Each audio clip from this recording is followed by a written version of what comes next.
Assalamualaikum warahmatullahi wabarakatuh.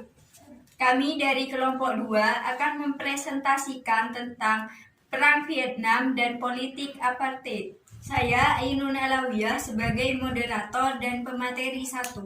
Saya Lisa Devi Ayu sebagai pemateri 2. Saya Siti Wasila sebagai pemateri 3. Saya Devi Novitasari sebagai pemateri 4. Perang Vietnam. Perang Vietnam disebut juga Perang Indochina Kedua yang terjadi antara tahun 1957 dan 1975. Perang ini merupakan bagian dari perang dingin antara dua kubu ideologi besar, yaitu Seato dan komunis. Dua kubu yang saling berperang tersebut adalah Vietnam Selatan dan Vietnam Utara, di mana Vietnam Selatan didukung oleh Amerika Serikat, Korea Selatan, Thailand, Australia, Selandia Baru, dan Filipina dengan bantuan militer Taiwan dan Spanyol. Sedangkan Vietnam Utara didukung oleh Uni Soviet, Tiongkok, Korea Utara, Mongolia, dan Kuba. Sebab-sebab Perang Vietnam. 1. Penjajahan Prancis terhadap Vietnam. Sebelumnya, Vietnam menjadi jajahan Tiongkok sejak tahun 110 hingga mencapai kemerdekaan pada 1938. Namun, setelah bebas dari Tiongkok, Vietnam menjadi wilayah jajahan Prancis pada abad ke-19. Penjajahan tersebut didasari oleh keinginan Prancis untuk menyaingi kebangkitan Britania Raya. Britania Raya adalah sebuah negara kesatuan yang diatur di bawah monarki konstitusional dan sistem parlementer dengan kursi pemerintahannya berada di ibu kota London. Terdapat 4 negara dalam kedaulatan Britania Raya, masing-masing berdiri sendiri, yaitu Inggris, Irlandia Utara, Skotlandia, dan Wales.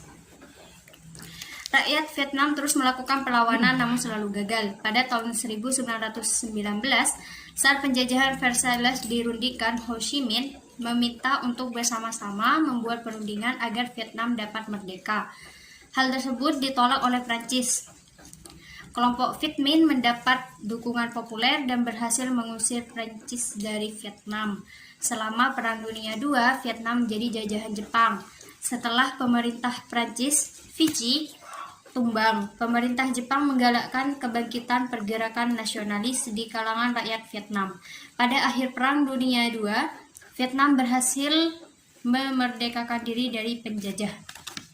Kedua, pembagian Vietnam menjadi 2, yakni Vietnam Utara dan Vietnam Selatan. Pembagian ini sesuai dengan Konferensi Jenewa pada tahun 1954 di Swiss. Vietnam Selatan diurus oleh negara Vietnam dan Vietnam Utara diurus oleh Viet Minh. Viet Minh ingin menjadikan Vietnam menjadi satu negara dan menganggap bahwa Vietnam Selatan sebagai penghalang hal tersebut. Yang ketiga, perbedaan ideologi antara Vietnam Utara dan Vietnam Selatan. Vietnam Utara menganut paham komunis, sedangkan Vietnam Selatan menganut paham liberalis. Namun pada akhirnya negara Vietnam berdiri menjadi negara berpaham komunis. Jalannya perang. Vietnam Utara mengirim agen-agen komunisnya ke Vietnam Selatan dengan tujuan untuk mempengaruhi rakyat Vietnam Selatan untuk menentang pemerintahannya sendiri, dan orang-orang yang dapat dipengaruhi tersebut disebut dengan Viet Cong. Viet Cong selain mempengaruhi orang-orang Vietnam Selatan, mereka juga membuat terowongan bawah tanah, ranjau dan jebakan bambu runcing yang digunakan untuk mengalahkan Amerika Serikat. Sebaliknya, pasukan Amerika Serikat dan Vietnam Selatan melakukan penyerangan yang membabi buta untuk menghancurkan pertahanan Viet Cong. Persenjataan modern, mereka juga berusaha menghancurkan jalur Ho Chi Minh dan kubu-kubu pertahanan komunis dengan pemboman.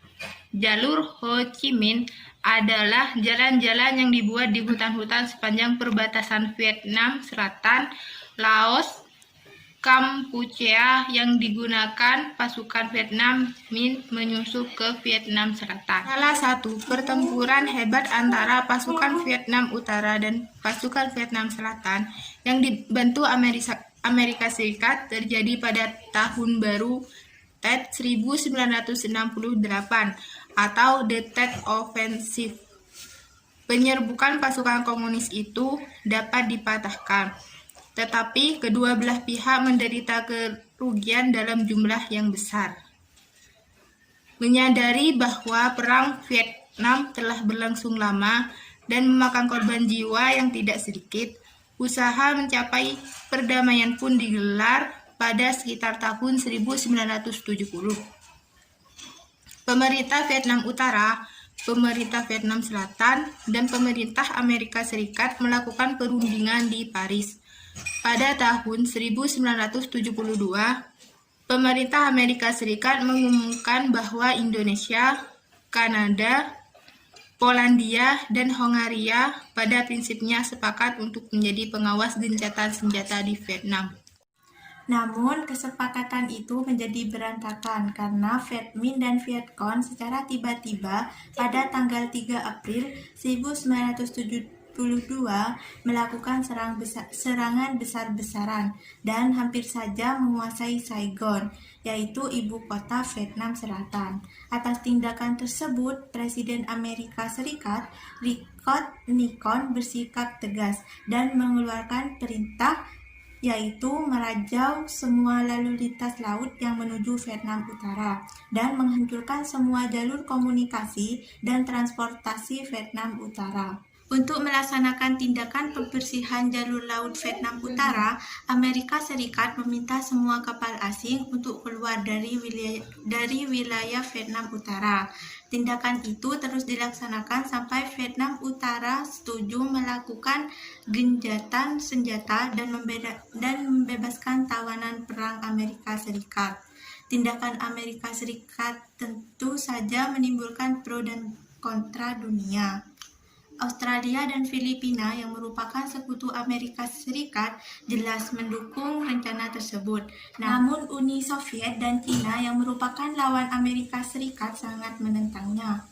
Amerika Serikat membatalkan secara sepihak niat melakukan pemboman ke Vietnam Utara karena adanya kemajuan dalam perundingan. Perundingan gencatan senjata yang seharusnya ditandatangani pada tahun 1970 akhirnya baru ditandatangani pada tahun 1973. Meskipun persetujuan damai telah ditandatangani, pada praktiknya masih sering terjadi pelanggaran. Keadaan dalam negeri Vietnam Selatan sendiri sedang terjadi keretakan. Presiden Nguyen Van Thieu mengundurkan diri dan menunjukkan wali presiden Tran Van Hong sebagai penggantinya. Ketika mengundurkan diri, Presiden Nguyen Van Thieu mengancam Presiden Amerika Serikat Nixon karena mendesaknya menandatangani persetujuan Paris.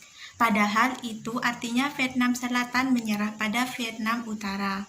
Selain itu, ia bersedia menandatangani persetujuan itu karena Amerika Serikat berjanji mengirim pesawat pembom B-52 apabila terjadi pelanggaran oleh Vietnam Utara. Namun, nyatanya Amerika Serikat mengingkari hal itu. Pelanggaran persetujuan damai makin sering terjadi. Komunis pun makin mendekati kemenangan.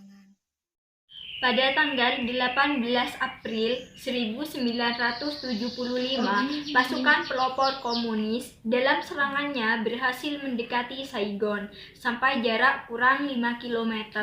Pasukan komunis terus bergerak maju dan mendekati ibu kota. Rakyat Vietnam Selatan panik dan berebut untuk mengungsi.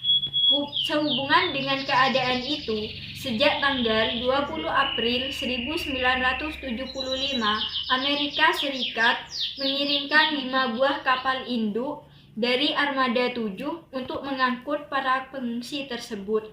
Pada tanggal 30 April 1975, Presiden baru Vietnam Selatan, Duong Van Minh, yang baru dilantik tanggal 28 April 1975 menyatakan menyerah tanpa syarat kepada Viet Cong. Untuk merayakan kemenangan itu, Viet Cong mengubah nama Saigon, ibu kota dengan Vietnam Selatan, menjadi Ho Chi Minh. Akhir perang. Perang ini mengakibatkan eksodus besar-besaran negara Vietnam ke negara lain, terutamanya Amerika Serikat, Australia, dan negara-negara barat lainnya. Sehingga di negara-negara tersebut bisa ditemukan komunitas Vietnam yang sangat besar. Yang kedua adalah Presiden Amerika Serikat Nixon menarik pasukannya dan meninggalkan perang dalam menghadapi tekanan rakyat dan Kongres Amerika Serikat yang menentang keikutsertaan Amerika Serikat terhadap perang Vietnam, yang dinilai tidak menguntungkan dan cenderung menggerus perekonomian Amerika Serikat. Akibat Perang Vietnam, Amerika Serikat kehilangan pengaruh terhadap Vietnam dan merugi secara finansial. Hingga tahun 1975, Washington telah menghabiskan dana yang jika diukur dengan nilai saat ini setara dengan 761 miliar US dollar. Biaya tak terduga yang muncul di luar ongkos perang bahkan ditaksir mencapai 1,4 triliun US dollar. Lebih dari 1,3 juta orang tewas terbunuh selama Perang Vietnam. Amerika sendiri kehilangan sekitar 56.000 serdadu, sementara 156.000 lainnya mengalami luka atau cacat seumur hidup. Namun jumlah tersebut tidak sebanding dengan angka kematian yang disebabkan pengeboman militer Amerika Serikat, yakni hingga 200.000 warga sipil dan militer Vietnam dan Kamboja. Yang ketiga, setelah berakhirnya perang ini, kedua Vietnam, yaitu Vietnam Selatan dan Vietnam Utara, kemudian bersatu pada tahun 1976 dan Vietnam menjadi negara komunis. Politik apartheid. Apartheid berasal dari bahasa Afrika yang berarti terpisah. Politik apartheid adalah sistem pemisah ras legas yang ditetapkan Republik Afrika Selatan dari tahun 1948 sampai 1993. Politik ini berkembang menjadi kebijakan politik dan menjadi politik resmi pemerintahan Afrika Selatan yang terdiri dari program-program dan peraturan yang tujuannya untuk melestarikan pemisahan rasial dan secara struktural digunakan untuk mempertahankan dominasi minoritas kulit putih atas mayoritas bukan kulit putih melalui peraturan masyarakat yang ada di bidang sosial, politik, militer, dan ekonomi. Masalah awal pendudukan yang dilakukan oleh bangsa-bangsa Eropa di Afrika dan bangsa Eropa pertama kali datang ke Afrika itu adalah bangsa Belanda. Belanda menimbulkan masalah dalam kehidupan masih Afrika Selatan. Jadi, di sana waktu itu, di bawah pendudukan bangsa Eropa Belanda atau bangsa kulit putih, sehingga masalah kulit dan masalah ras inilah yang awalnya menjadi titik munculnya apartheid. Bangsa Belanda kemudian menetap di Afrika Selatan. Dan ini diikuti oleh bangsa Inggris yang berhasil melakukan penguasaan di Mesir dan Afrika Selatan. Dan kedatangan Inggris ini pun akhirnya mendatangkan perang melawan Belanda. Inggris itu berhasil mengalahkan Belanda sehingga wilayah Afrika Selatan jadi daerah kekuasaan Inggris. Dan saat itu Inggris menjadi menguasai Afrika Selatan. Dan dengan kemenangan itu, jadi banyak masyarakat Inggris yang datang ke Afrika Selatan. Dan akhirnya di tahun 1910 dibentuklah sebuah Uni Afrika Selatan yang merupakan gabungan dari Republik kaum Boer, yaitu kaum Transvaal dan Orange Crystal. Uni Afrika Selatan dominan dari Inggris. Jadi, awal mulanya politik apartheid ini karena adanya pendudukan yang dilakukan bangsa Barat di Afrika Selatan. Dan Pada saat itu, kebijakan yang diberlakukan oleh Afrika Selatan yaitu membagi masyarakat menjadi 4 golongan. 1. Golongan kulit putih. 2. Golongan kulit hitam. 3. Golongan kulit berwarna. 4. Golongan kulit Asia. Jadi ini adalah kebijakan pemisahan untuk melestarikan pemisahan rasial yang berlaku pada tahun 1948 di Afrika Selatan. Perkembangan politik apartheid pada tahun 1924 sampai 1939, Partai Nasional telah terpilih menguasai Afrika. Jadi saat itu Partai Nasional ini terpilih untuk menguasai Afrika dan hal ini memperkuat implementasi dari pemisahan rasial di bawah kekuasaan kolonial Inggris, Belanda, dan pemerintahan Afrika Selatan. Selanjutnya, sejak terbentuknya Uni ini memberlakukan apartheid. Jadi pemerintahan nasional yang mengatur jalannya undang-undang pemisahan itu menggolongkan orang-orang ke dalam ras-ras dan mengembangkan hak-hak dengan batasan untuk masing-masing golongan, seperti hukum dan batasan pemukiman. Jadi minoritas kulit putih itu menguasai mayoritas kulit hitam yang jauh lebih besar dan sistem pemisahannya itu dikenal dengan sistem apartheid. Dan pada tahun 1939 sampai 1948, Partai Kesatuan berkuasa di Afrika. Jadi setelah Partai Nasional itu diganti menjadi Partai Kesatuan. Dan pada tahun 1934 sampai 1939, kedua partai ini berkuasa bersama lewat sistem partai gabungan. Dan dampak dari gerakan atau politik apartheid ini adalah banyaknya diskriminasi di masyarakat dan itu berdampak ke banyak aspek politik, ekonomi, sosial masyarakat, dan sebagainya.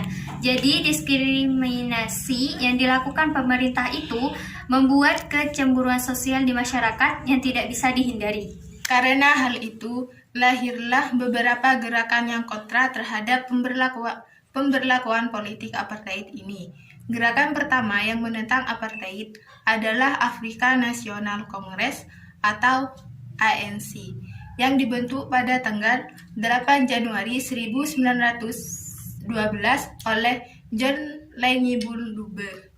Partai ini mempunyai tujuan utama untuk mengakhiri apartheid dan memberikan hak pilih kepada kulit hitam dan ras campuran Afrika.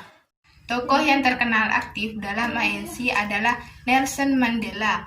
Nelson Mandela ini membela serta ingin menyamaratakan kedudukan dari orang kulit hitam dan kulit putih di Afrika Selatan. Mandela bergabung dengan ANC tepat sebelum Perang Dunia Kedua dan dia mendorong organisasi tersebut menjadi gerakan nasional dan akhirnya karena dianggap terlalu mengganggu jalannya pemerintah atau politik apartheid, akhirnya pada tahun 1952 Mandela diadili karena berpartisipasi dalam Campaign of Just Define dan dijatuhi hukuman percobaan. Dan selanjutnya, Mandela menghabiskan waktu keluar masuk penjara sepanjang tahun 1950 dan akhirnya ia menjadi pengacara untuk membantu warga kulit hitam dalam masalah hukum. Jadi, dia itu adalah tokoh yang sangat berpengaruh karena Mandela ini jadi penolong untuk orang-orang kulit hitam di Afrika Selatan waktu itu. Politik apartheid ini berakhir sejak mendapatkan kecaman keras dari dunia internasional. Dan akhirnya, setelah bebas dari penjara, Mandela ini aktif menjadi pemimpin di ANC. Dia berkampanye buat hak dan kemerdekaan dari warga kulit hitam.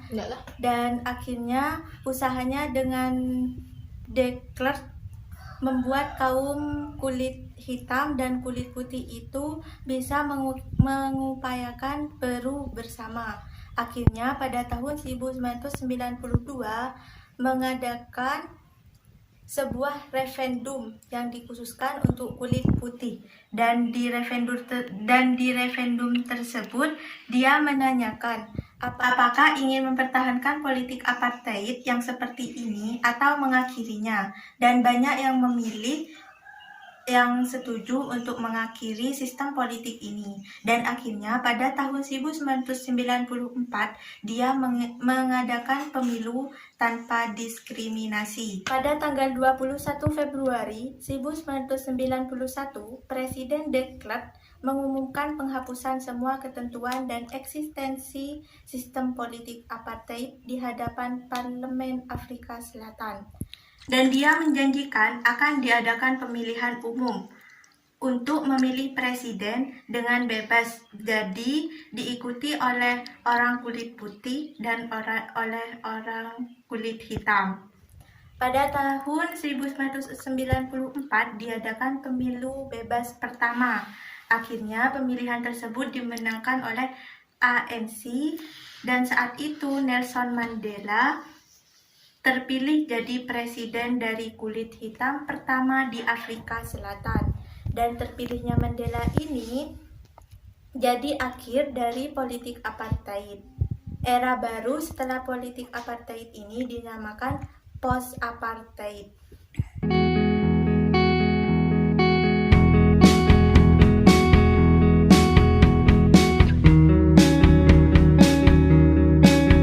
Sekian presentasi dari kami, kurang lebihnya mohon maaf. Wassalamualaikum warahmatullahi wabarakatuh.